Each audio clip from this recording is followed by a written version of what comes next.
Hey, Sean, do you know what? I think that our listener want real protection against cyber risk, and I know that High Trust is the leader in cybersecurity assurance. But what makes them the go-to choice? Well, according to our friends at HITRUST, because their framework covers 100% of the known tactics, techniques, and procedures, in 2024, organizations with a HITRUST certification had just a 0.59% incident rate, meaning 99.41 stayed breach free. That's solid, but what about staying sharp over time? HITRUST regular certification process isn't just a checkbox, it actually drives improvement.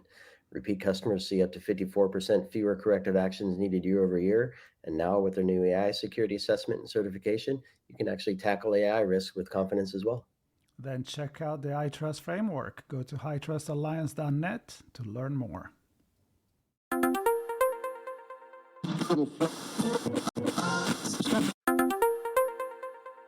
Sean, Marco, we are here to deliver a message from the RSA Conference team.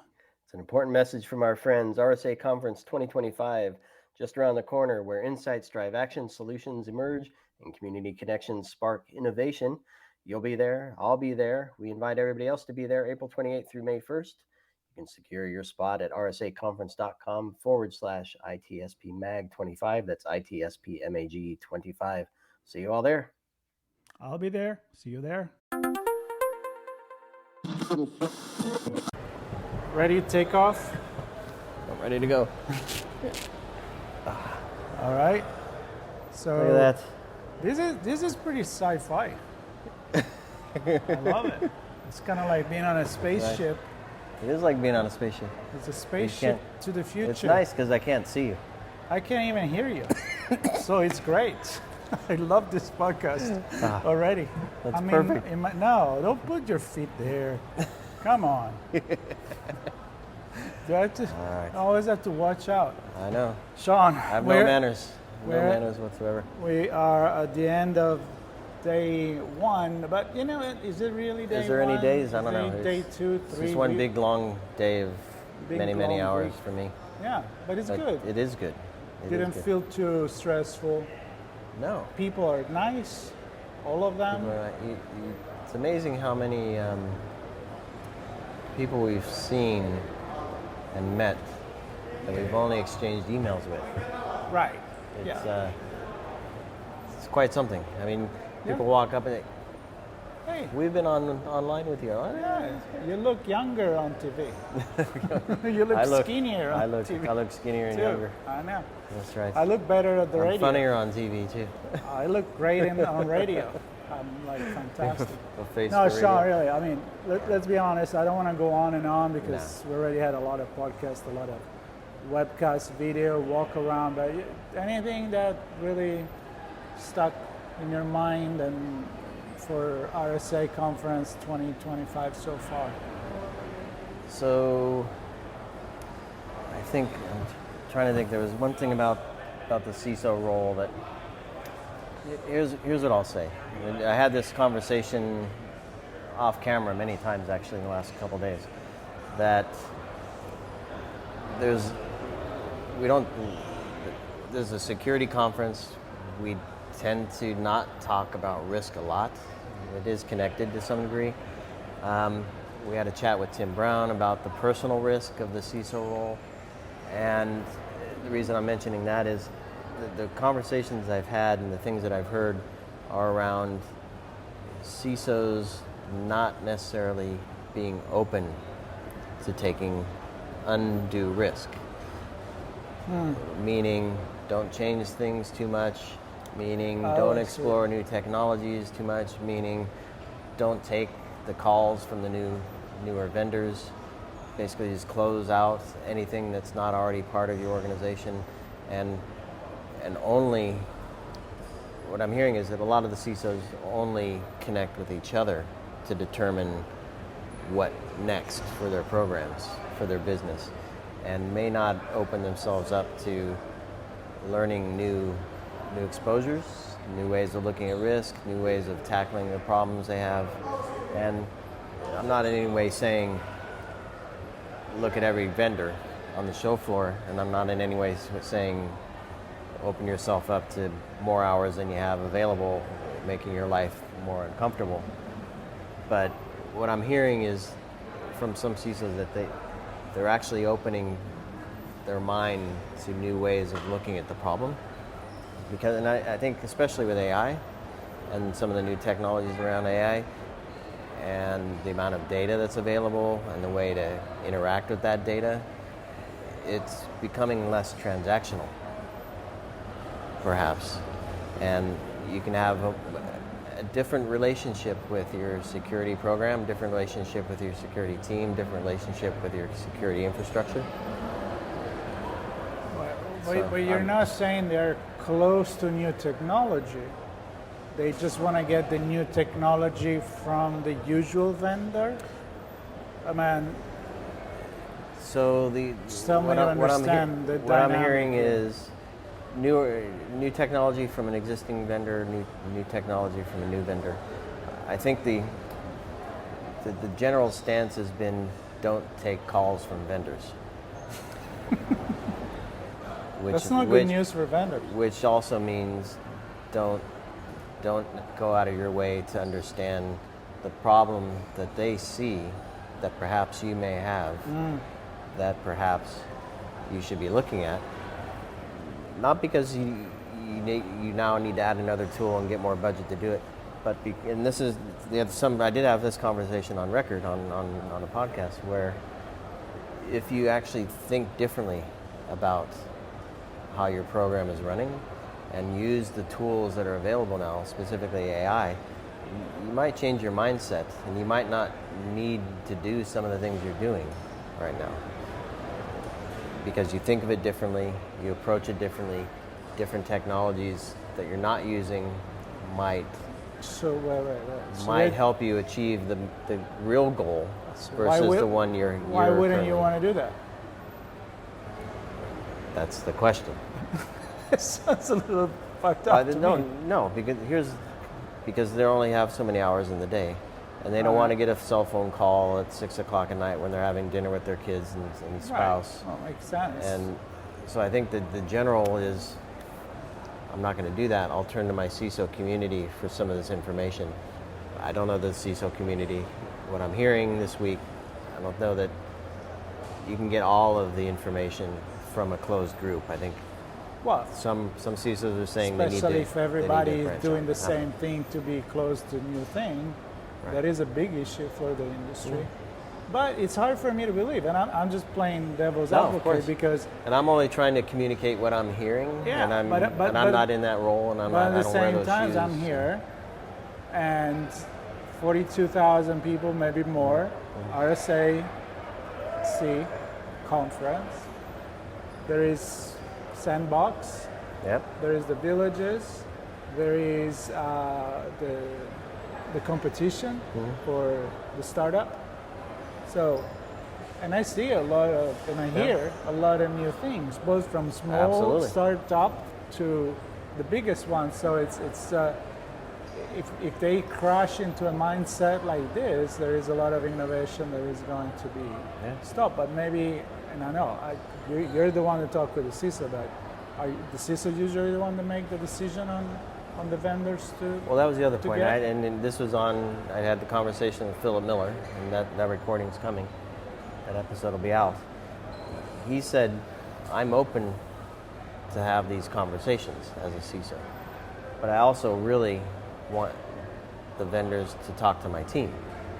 Well, that so makes I want to sense. be open, and I'm happy to take a call, happy to see a demo, but I really need you to connect with my team. Right, that makes sense. And I guess that what the whole kind of bring it full circle is my expectation or understanding is the vendors are trying to reach the top through the CISO. It's too much for them. The blanket responses, don't bother me. What's missing is you really need to talk to my team and then the vendors actually do need to connect with the team and not just try to race to the top. I think that's kind of the gist of. Okay, well that's a different picture. Yeah. It's actually. But because of the way that's working, that goes to him. I feel, and I think Philip also said this, that because of the way that functions, the openness to new things gets shut down very easily. Okay, because the system is not built. The system doesn't support. It's not built for that. Doesn't support that. Well, that's great. So the conference is a place to do that exploration. Mm-hmm. Maybe wear a badge that doesn't say I'm a CISO, and then go look at or send the teams. And I think that's another thing is companies budgeting for the security teams to come to these events, and not to just take the the CISO. initiative.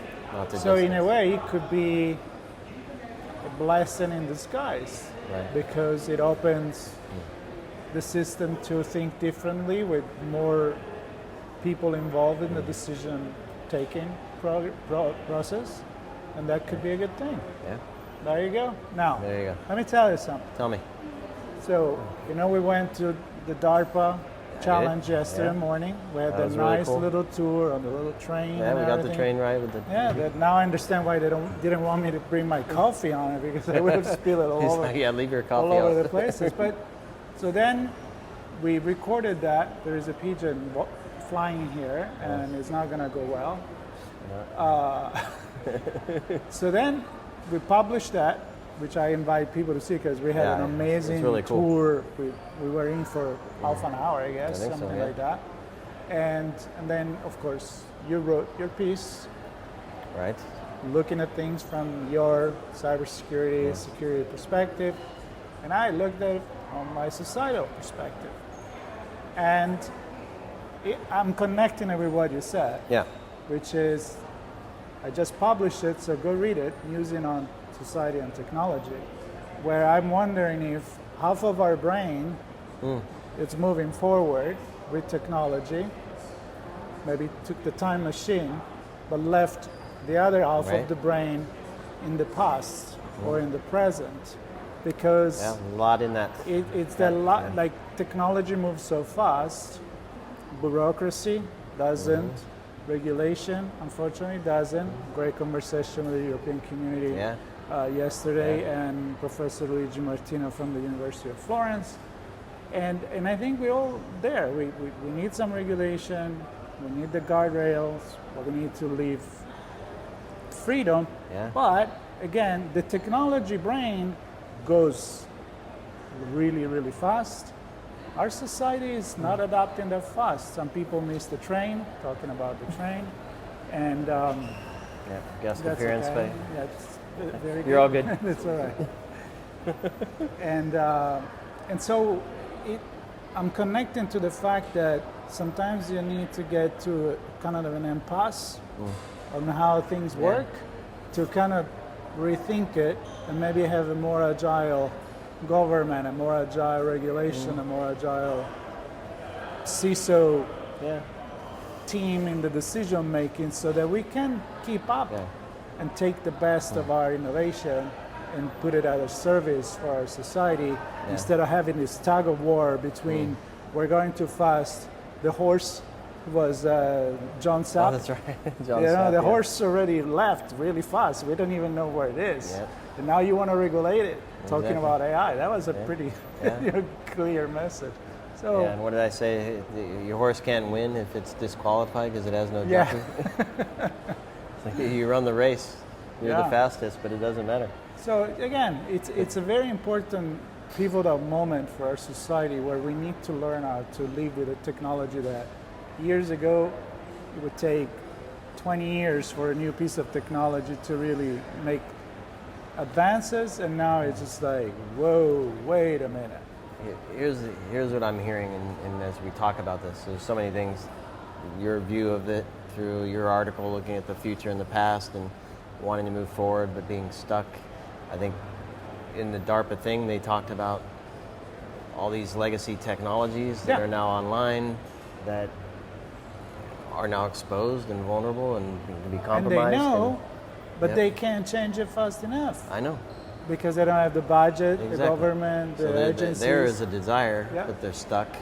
And, that was my point. Yeah, and then I'm thinking in the CISO role, you don't want to make a decision that puts you in front of the SEC, right? I guess not. And so therefore you want to, we're a risk-driven even though I said we don't talk about risk much, we certainly are a risk-driven profession. We think with risk in mind, and the security team is often called the Department of No. And this is the epiphany I'm having this conversation, is that we're telling ourselves no. Exactly. And I think we've had this conversation too of the security program. Well, I've had it on my show anyway, that it's time for security to have innovation and not just support the innovation of the business. The concept. So transform the way we think about security, culture. transform the way we deploy security, transform the way we measure it, transform the way it supports the business. And we just had a chat with Richard Searson. So that goes from a risk for the perspective. company security, but also for the city security, Exactly. for the federal security, government security Any entity. organization, and even the home security, our own home. Like, it's the same thing. We're talking today with our good friend Chris Pearson from, thank you for sponsoring us, great friend. But the point is, empowering a system that you can feel safe at home as well, not just in the place where you work. And so, again, see, it's an all culture we need to change. And it's not easy because our brains still think like we're, in the prehistoric, something is happening, we need to go and get food, and store food, because they're freaking out. Fear. Well, what did we say last year? Fear. It was here last year. What did we say? Last year? The monster. Frankenstein. It created itself. Itself. It's that AB. What was it? Maybe that's that brain I'm talking about. No, but it is the Frankenstein. It's still here, man. It is still here. It's still here. It has extra arms this year. A couple extra spaces. It's because AI has put like an extra finger. Well, there's that statue. The statue. Remember with the multiple arms? Yeah, it's kind of weird. But all right, here's listen, the thing. I probably said a bunch of stuff CISOs are going, what are you on about? You don't know what you're talking about. I don't. I'm not a CISO. I know what I've heard a bit. I'm trying to analyze it. I'm trying to communicate what I think I heard. I would really love to hear more thoughts on this. So if you have thoughts, share in the comments. Yeah. Well, I'm pretty confident. If you want to have a conversation, I'm open to that as well. I'm confident in what I say because I'm a human. You are human. Therefore, I think like I see what the humanity and the way I feel about. I'm trying to relate what I'm hearing anecdotally from others. I know. You have it a little harder than me because you're dealing with what is really at the core of the conversations here. I can go in there and be like philosophical, sociological, whatever you want. But the point is, we're thinking. There's a point. We're thinking, and I'm not going against what you say. I think about this stuff. But we kind of bring a different perspective to the table, and I think we make ourselves better as a society because of that. Maybe we'll sit down again tomorrow and have another conversation different inspired by what we talk about tomorrow. I'm seeing a bunch of CISO friends tonight, so maybe I'll get some direct input if they want to share with me on record. But sounds good. Sounds good, man. You know what? I'm going to see if I see one of those cars that drive itself. Are you? Yeah. And then what? And then I'm going to show it on camera. All right. And then I'm going to take it. And then I'm going to have dinner. Not really. Okay, you guys. I don't see a Waymo.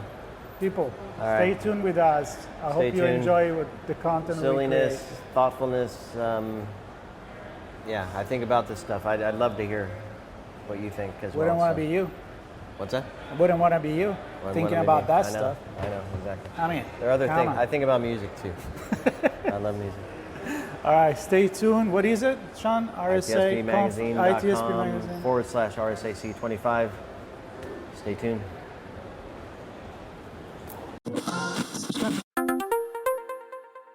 Sean. Marco. We are here to deliver a message from the RSA Conference team.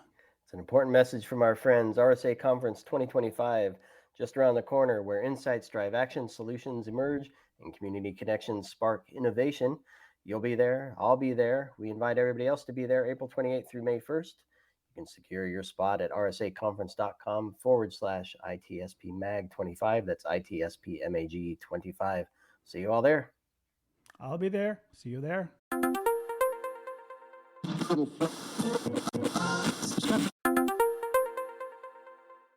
Hey, Sean, do you know what? I think that our listener want real protection against cyber risk, and I know that HITRUST is the leader in cybersecurity assurance. But what makes them the go-to choice?